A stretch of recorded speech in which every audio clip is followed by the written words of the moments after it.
Hoje, o nosso papo é sobre um dos fenômenos mais fascinantes e, vamos ser sinceros, um pouco preocupantes da inteligência artificial: as famosas alucinações. Sabe quando até os sistemas mais avançados, aqueles que respondem com a maior confiança do mundo, na verdade estão completamente errados? Pois é, entender por que isso acontece é super importante, principalmente agora que a gente está integrando essas ferramentas em quase tudo na vida. Para começar, vamos direto ao ponto com uma pergunta que dá o que pensar. Uma IA pode mentir? A resposta não é um simples sim ou não. A questão não é bem a intenção de enganar, mas sim uma falha que está na própria essência de como ela funciona. Vamos dar uma olhada em como isso acontece na prática. Olha só essa frase. Parece super convincente, né?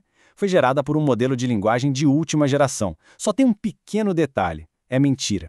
Completamente falsa. A primeira foto de um exoplaneta, na verdade, é de 2004, muito antes do James Webb sequer ser lançado.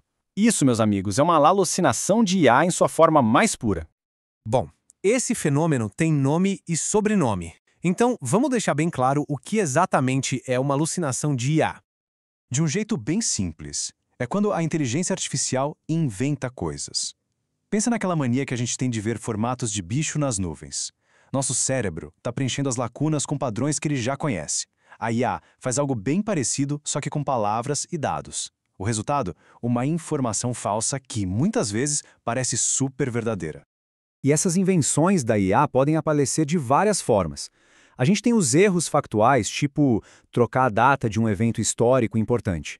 Tem também o conteúdo fabricado, que é quando a IA vai além e inventa uma fonte, um artigo científico que nunca existiu, só para dar um ar de credibilidade à resposta. E claro, tem as respostas sem sentido. Aquelas frases que estão gramaticalmente perfeitas, mas que no fundo não querem dizer absolutamente nada. Ah, mas qual o problema disso? Bom, o problema é que esses erros não são só curiosidades da tecnologia. Eles podem ter consequências bem sérias e bem reais no nosso dia a dia. Esse caso aqui é um exemplo perfeito do perigo. Um advogado nos Estados Unidos usou o ChatGPT para ajudar um processo, e a ferramenta simplesmente inventou casos e decisões judiciais que não existiam. Por sorte, um juiz mais atento percebeu a manobra. Mas e se não tivesse percebido? Isso mostra o tamanho do risco, tanto profissional quanto legal, de confiar cegamente no que a IA diz. E não é só o risco legal, tem também um custo financeiro bem direto. Um estudo recente mostrou que os profissionais hoje em dia gastam em média mais de 4 horas por semana só checando e corrigindo as informações que vêm da IA. Pensa só, é um tempo precioso que poderia estar sendo usado para produzir de verdade. O ponto aqui é que o impacto é gigante, é um efeito cascata. A confiança do público na tecnologia vai por água abaixo. A desinformação pode se espalhar numa velocidade assustadora. E em áreas supercríticas, como medicina ou finanças, um erro pode ser catastrófico. As empresas também sentem no bolso. O Google, por exemplo, chegou a perder 100 bilhões de dólares em valor de mercado por causa de um único erro factual num vídeo de demonstração da sua IA. Certo. Já vimos o que são as alucinações e por que elas são um problema. Agora a pergunta de $1 milhão. Por que isso acontece? Por que essas máquinas que são tão sofisticadas erram de um jeito tão confiante? Esse aqui é, talvez, o conceito mais importante de todos para entender essa história. Um modelo de linguagem não é uma enciclopédia que busca fatos. Ele funciona mais como um autocompletar com superpoderes. O objetivo principal dele não é ser preciso, é prever a próxima palavra mais provável numa frase, com base em todos os padrões que ele já aprendeu na internet. O problema é que muitas vezes a resposta mais provável simplesmente não é a resposta certa.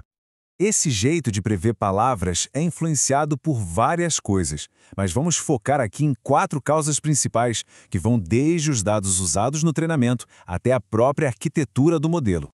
A primeira grande causa está na origem de tudo: os dados de treinamento. A IA aprende lendo uma quantidade absurda de textos da internet. E a gente sabe que a internet está cheia de informação errada, de opiniões, de vieses. Se a IA é alimentada com lixo, ela vai produzir lixo, simples assim. Sem contar que muitos modelos têm uma data limite de conhecimento, então sobre eventos recentes eles simplesmente não sabem de nada. Outro problema bem conhecido é o tal do overfitting, ou superajuste. É quando o modelo decora os dados de treinamento tão bem, mas tão bem, que ele para de aprender os conceitos e passa só a reconhecer padrões. Esse exemplo do muffin e do chihuahua é clássico e hilário.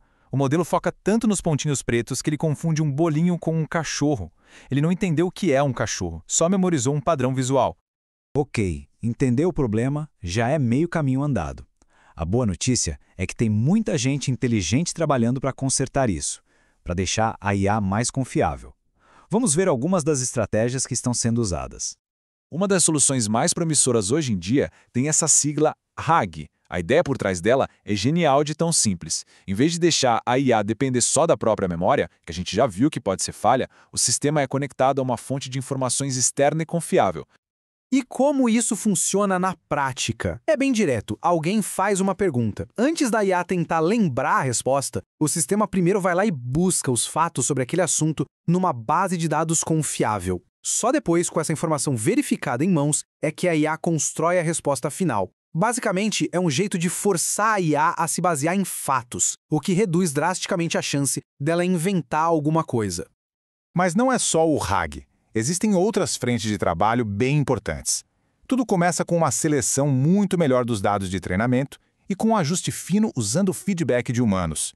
E talvez um mais importante, ensinar os modelos a terem um pouco de humildade, a simplesmente dizer não sei a resposta, em vez de chutar algo com uma confiança que não tem. A tecnologia está sempre evoluindo, mas no fim do dia, a responsabilidade ainda é de quem usa a ferramenta. Então, para a gente fechar, vamos passar por algumas dicas práticas para interagir com a IA de um jeito mais seguro e principalmente mais crítico. Bom, o que a gente tira de lição de tudo isso? Primeiro, verificação. Sempre cheque informações importantes em outras fontes. Segundo, desconfie. Se a IA parece confiante demais, ligue o alerta. Terceiro, seja específico. Quanto mais claros e detalhados forem os comandos, melhor. Quarto, questione. Peça para ela explicar o raciocínio ou mostrar de onde tirou a informação. E por último, a regra de ouro. Sempre trate a resposta da IA como um rascunho, um ponto de partida. Nunca, jamais, como a verdade absoluta. E para a gente terminar, fica aqui uma reflexão. Conforme a IA fica mais e mais parecida com o ser humano na hora de conversar, o nosso desafio também muda. A grande questão não é só se a tecnologia vai ficar mais precisa, mas se nós vamos ficar mais críticos.